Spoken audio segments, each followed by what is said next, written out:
Our penultimate speaker for the afternoon is Ann Pemberton. She's served as the Instructional Services Coordinator for Randall Library at the University of North Carolina, Wilmington since 2004.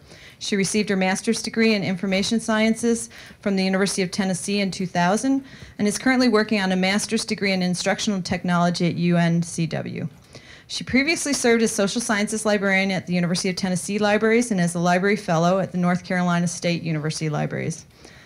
Ann's professional interests are in information literacy instruction, information literacy in general education, student learning outcomes assessment, and utilizing technology in instruction. Ann? Thank you. And do you mind handing these out? Can everybody hear me? Okay. Okay, great. So there are handouts coming around that do include the PowerPoint presentation, and it even has bonus text that you won't see up here, so all kinds of exciting. So it's great to be here. I really have enjoyed the day so far. I've learned a lot. When I was telling Megan this morning, I reread my abstract, and I thought, God, I really sound like I know what I'm talking about. But I assure you, I have more questions than I have answers, so I'm hoping in the Q&A time you can answer some of the questions that I have about what we're doing at UNCW. So the handouts that are coming around, you've got the PowerPoint presentation with the bonus text, and there are copies of worksheets and rubrics, and that's what I'm going to talk about. So you have the worksheets, you have the rubrics. I'm happy to send you the actual files if you can use them, if you think that this is something that would work for you. I'm happy to email you those files. My email address is at the bottom of the PowerPoint, the handouts. So feel free to contact me and I can send those to you. So a little bit of background information about where I work right now. I'm at UNC Wonderful, UNC by the Sea. We have all kinds of names for it. I'll spare you the negative ones, but these are the good ones. And we have about 13,000 students, and it's primarily an undergraduate institution. And just so you know where Wilmington is, we're about an hour north of Myrtle Beach, if you know where Myrtle Beach is. So we're on the coast. It's a great school to work at. So this gives you a little sense of where we are. In terms of library instruction, I feel like we're doing a lot, but I was talking to Brooke earlier, and it's kind of interesting to come to these and get a sense of, I feel crazy. Is this a lot? You know, so kind of, I would love to hear maybe later, you know, is this a lot? I mean, I feel like it's kind of crazy. So we had 9 librarians a couple of years ago, and we were teaching 587 sessions in a year. In addition to those, we also had a bunch of credit courses. And then we lost a position, and then someone left, so we're down to 7 people. So what we essentially did was we eliminated things like tours. We eliminated a workshop series that we offered. So this is just all course-related instruction sessions. So 458. Is this crazy? So, okay, on the videotape, this is crazy, supervisor. Okay. Okay, so we also still have credit courses, but we have reduced the numbers of those. But that's kind of gives you a little bit of sense of what we're doing. We have for many, many years done an evaluation form similar to the Michigan form, where we have students evaluate us, kind of give us feedback. We also have for several years done peer evaluations where librarians sit on each other's sessions. But what I'm talking about kind of from this presentation is student learning outcome assessment. So when I say assessment, I'm not including any type of evaluation forms that we're doing. It's all the student learning outcome assessment. So we have a freshman seminar course at our university that 80% of our students take. And they all come in for one face-to-face library session. They also have to complete a tutorial online that has a built-in quiz before they come in for that session. They also have a chapter in their textbook that the librarians wrote that, in theory, they read, but you know, we don't know for sure. We also have 2 levels of English composition, the English 101, which is sort of a first semester, second semester, English course, they all come in for a face-to-face library instruction session. And then our second English composition, which is taken at the sophomore level, they all also, English 201, all have to come in for a face-to-face session. So we're pretty well embedded in freshman seminar and in English composition. And the instruction we do is the same for every section. We have to tweak it a little bit if one of the English comp instructors, is kind of going outside of the box and is making their students do a presentation versus a research paper or something like that, and we have to tweak it a little. But essentially, in freshman seminar, our main focus is talking about how to evaluate information, and in the 2 English comp classes, we're talking about sort of basics in 101 of how to find background information, how to find books, and then in 201, a little more advanced, how to find books, but also how to find articles in databases. And so everything's pretty much the same. And that process could be a whole other presentation.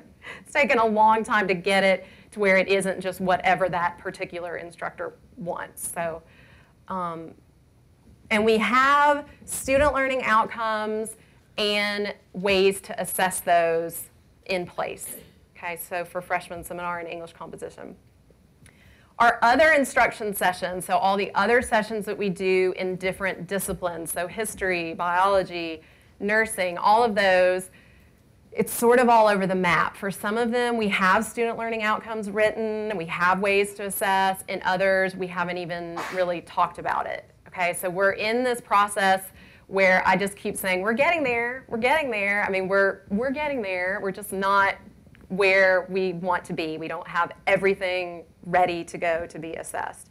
We also have, at the campus level, institution-wide, there is actually a project going on where we're assessing information literacy sort of campus-wide using the AAC&U value rubric. I don't know if anybody has heard of that, but that could be a whole other presentation too. I'm freakishly excited about it. It's just awesome. I love it.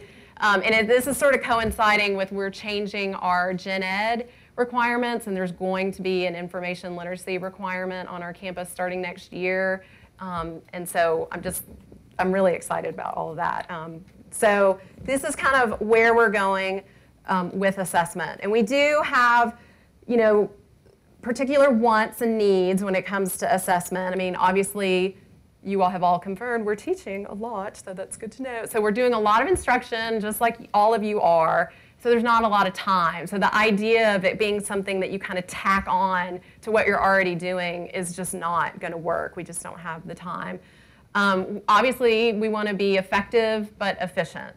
So we also are really interested more in what students can do than what they feel. And that may sound kind of cruel, but we're just kind of to the point we feel like we've done so many evaluation forms where they say we're sweet and we're nice and we're awesome. And so we're really kind of changing direction and to figure out what is it they can actually do.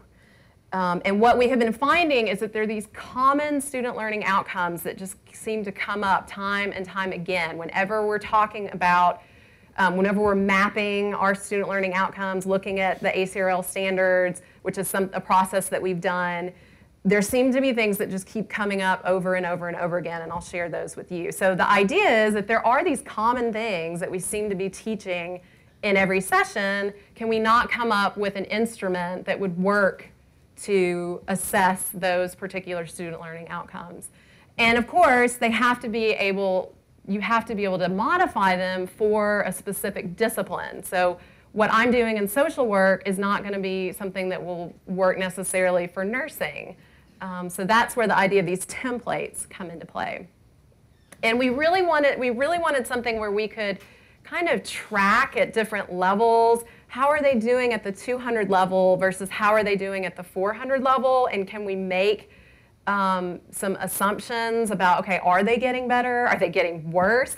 Which could be the case. So we wanted something where we could kind of track over time how things were going. And these are the common student learning outcomes that we found over and over and over again for pretty much every session, no matter what the discipline was.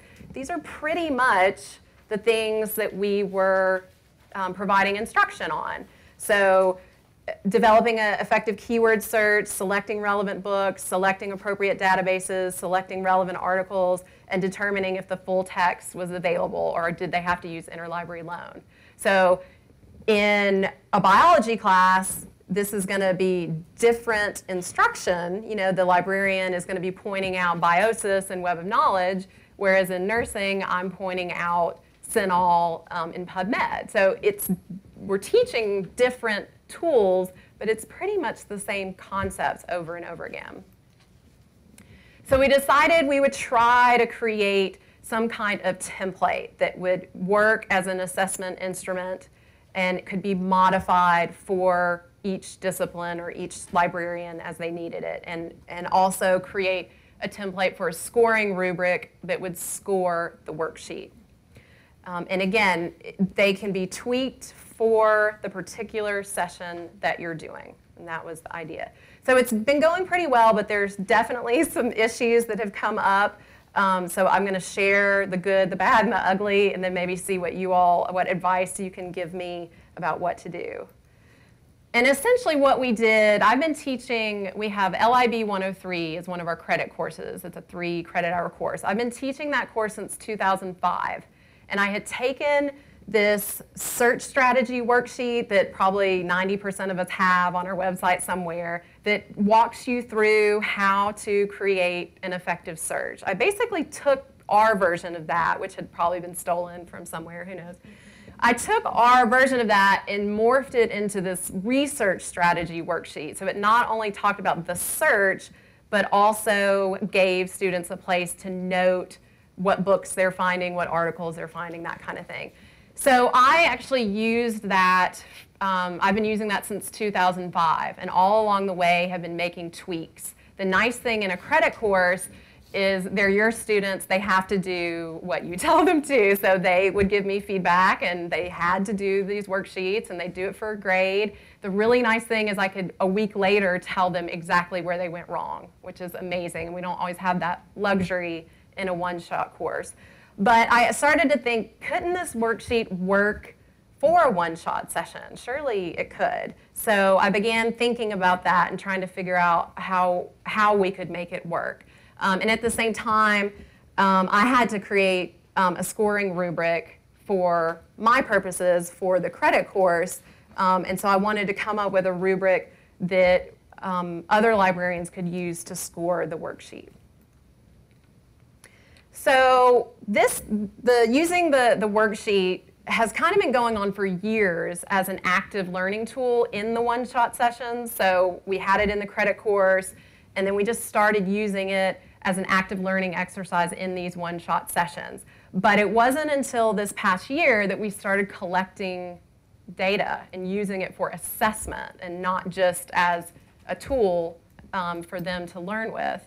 So we've done it with a few classes. I'm just going to really focus on 2, English 201, which they have to be at the sophomore level to take, and then Nursing 327, which these are nursing students and they're juniors. Okay, I'm going to really just focus on those 2 courses, but we also did this with our Introduction to Literature class and our Introduction to the Social Welfare System class. Lots of different librarians teach our English classes. I'm the only one teaching social work and nursing right now, okay? But we're definitely looking to expand what we've done. Okay, so these are the student learning outcomes that match up between English 201 and Nursing 327. We have a couple more student learning outcomes in English 201, mainly identifying help in the library. You know, there's a couple of other ones. These are all of them for the nursing session. I have 4 student learning outcomes I'm trying to get the students to achieve. There's nothing about books in there. We don't talk about finding books in the nursing session because in theory, they've already had it in their English 201 and English 101, okay? So these are the things that match up. You can see in purple just the differences. So they're not identical in the verbiage. One of the big differences is between number 4, where it says select relevant articles on a particular research topic, in nursing, they have to be scholarly and research. So it's not just any article. So in here, we're cool if they get a newspaper article. In here, they have to specifically be research articles. Okay. So the process that we went through, basically, I took the worksheet that I had used in the credit course, and then we started using in our one-shot sessions, and basically, tweaked it enough to where we felt like it was a good template. And you have that as part of your handout. So if you want to take a look as I'm kind of talking about the worksheet. So it's the one immediately after the PowerPoint slides. It's called My Research Strategy.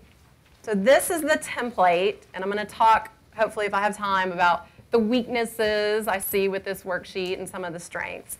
But this serves as the template, and when it came to English 201, we really didn't think there was anything we needed to change. So we gave this out to all the students in a sample of sections in English 201. And then you'll see the scoring rubric that goes along with it. Okay? For nursing, it did need to be tweaked. For example, books are not something that we talk about, so that has been removed. So if you go to the next worksheet, it says Research Strategy Worksheet, Nursing 327, you'll see that there are some tweaks in it, okay? And if you're not that familiar with the worksheet, it kind of takes a while to go through and pick up what has been changed and what hasn't. And so the rubric had to be tweaked a little bit, so you have a copy of that. But it was something that was fairly easy to do, to just make some minor tweaks in the worksheet and in the scoring rubric. I also did this for a social work class, and it was fairly easy to do. Just kind of line up the worksheet and the rubric with the student learning outcomes for that particular session. Everyone in Nursing 327 got one of these worksheets as well, the modified worksheet. And we also, again, we gave them to some other courses as well. And so the worksheets were scored. One of the biggest things that I've learned in this process is that I scored them at the end of the semester, which does the students absolutely no good. And we've talked a little bit about that already. I'd give the feedback to the instructors at the end of the semester. The students were done. That was not helping them at all. So that's number 1 on my list of things to change, is to score these as soon as humanly possible, so that I can then either follow up with the students, so maybe come in for 5 minutes to their class, or follow up with the instructor and say, these are the things your students did not get, and so these are the things you might want to talk about in your class, or send the instructor an email to pass on to the students, something. I have to be able to do a better job of getting feedback directly to the students and not just the instructor at the end of the semester. And I wanted to just quickly show you some of the results. This will probably be a little more clear a few slides later where I'm comparing things. But basically, if you take a look at either of the rubrics,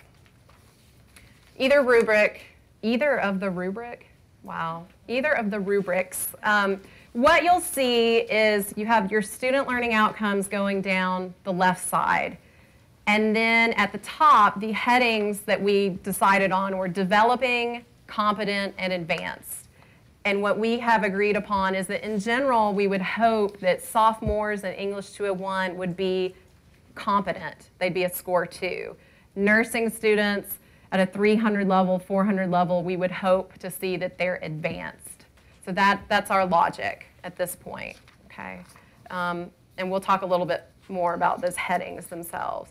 So for each dimension on the rubric, each of the student learning outcomes, you can kind of see how they did in the fall in English 201 and in Nursing 327. So they're not doing really hot in the keyword searching, and what's even sort of weirder is that the English 201 students did better than the nursing students who are juniors. But what I can tell from, because I'm the one that scored these, is that nursing students have, if they're searching for something about multiple sclerosis, they don't come up with synonyms. They don't come, and maybe multiple sclerosis is the only term that will work, but our rubric says that they have to find alternative terminology. So that could be something that we need to tweak. But nursing students in general, some of you probably know, they stick with a certain word and that's it. You can't tell them there's anything else. So sort of the closing the loop, after we gave these worksheets, collected them, scored them, we made a lot of changes to the worksheet. We made a lot of changes to the rubric.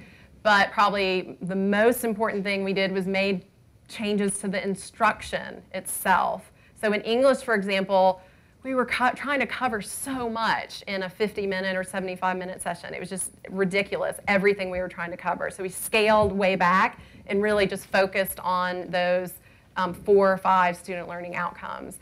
For nursing, it was clear to me that they didn't know what a research article was, that I thought this was something that had been covered by their instructor. It was obvious that it hadn't.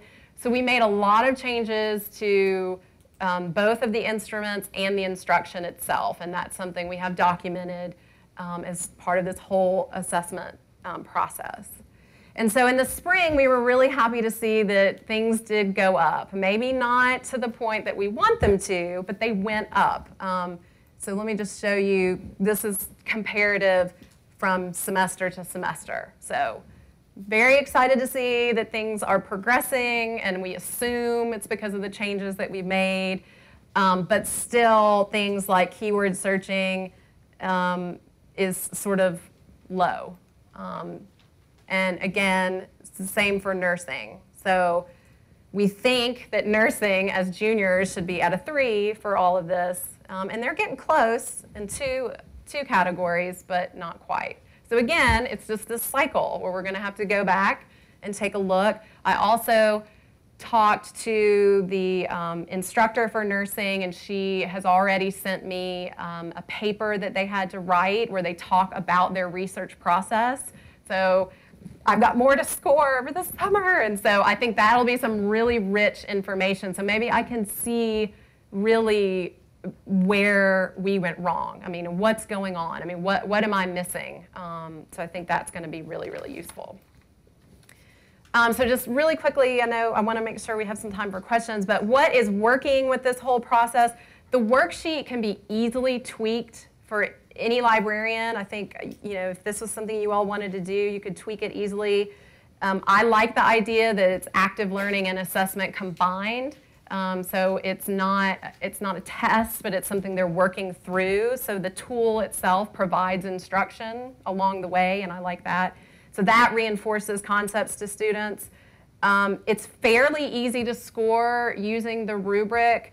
The only dimension that's sort of difficult is, especially with nursing, I have to go through and see, are these actual research articles? And so that is really time intensive. But the other dimensions are fairly easy to score. And it provides great feedback. I mean, I was immediately able to see, looking at their worksheet, because they're putting their topic. They're not given a topic. It's their actual topic that they're working on for their paper. So I can see very quickly where things go awry. So it gives pretty quick feedback. The rubric can be can be quickly and easily modified to match the worksheet.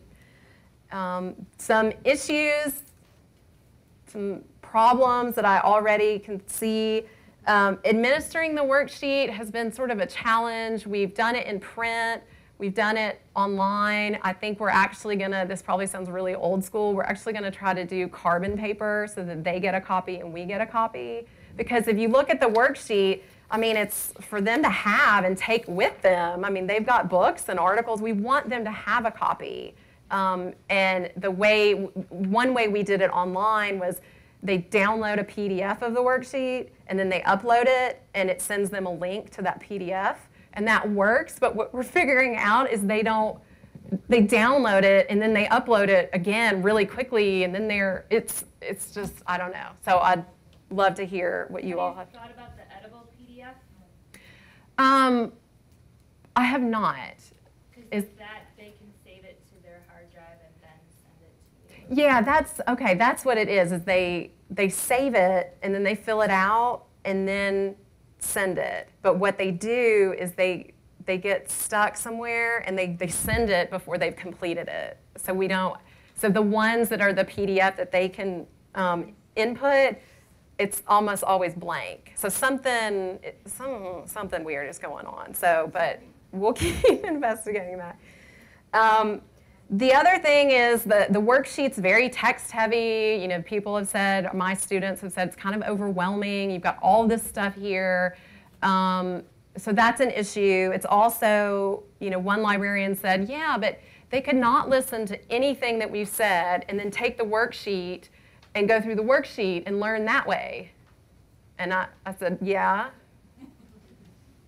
So I guess there's a, you know, sort of a distinction. We're not trying to do research. We're not trying to determine, was it the instruction session itself that made the difference? I feel like this is part of the instruction. And if this is how they learn it, cool. I'm cool with that. So people have, you know, different perceptions of that.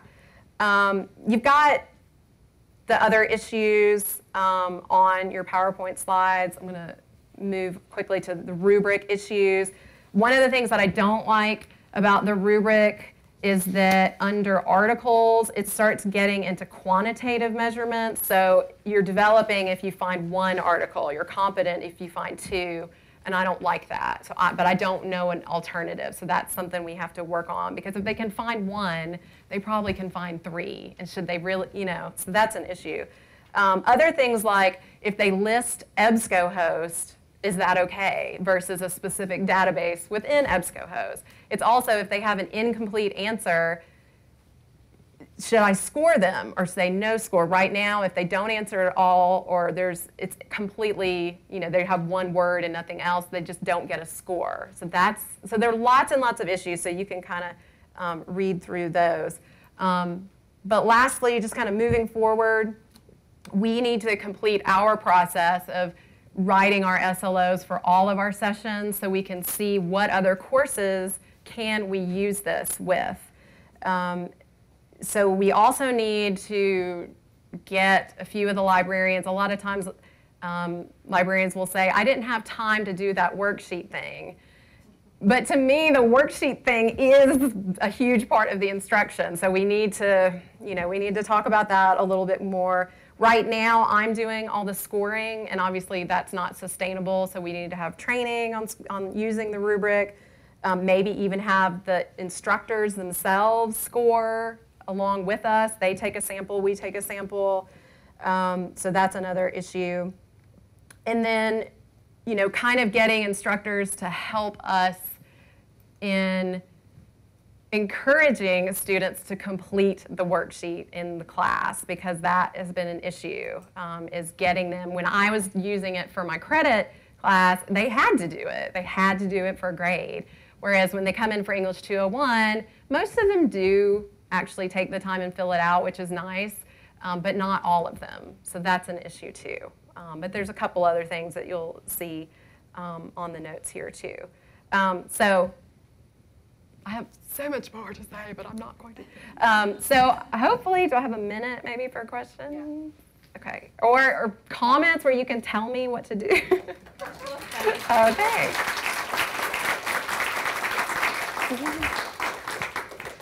We do have a minute or two for one or two short questions. Is everybody running out of steam?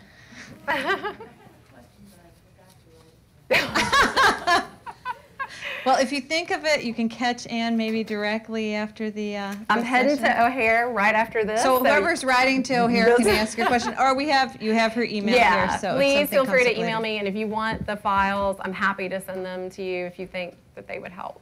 Okay, terrific. Oh, there's one question. Really quick question. Yeah. One of the things that I often do when I sit down to people before I do anything is not assume that they understand the medical subject heading database or symbol headings or whatever.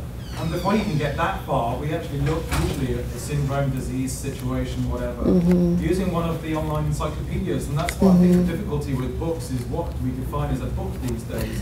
Right. We have so many resources electronically now, like some of these online encyclopedias. They're not actually recognizing it as a book. They're seeing it as a little entry about a disease, and they don't know it's actually part of something that used to be printed in print format.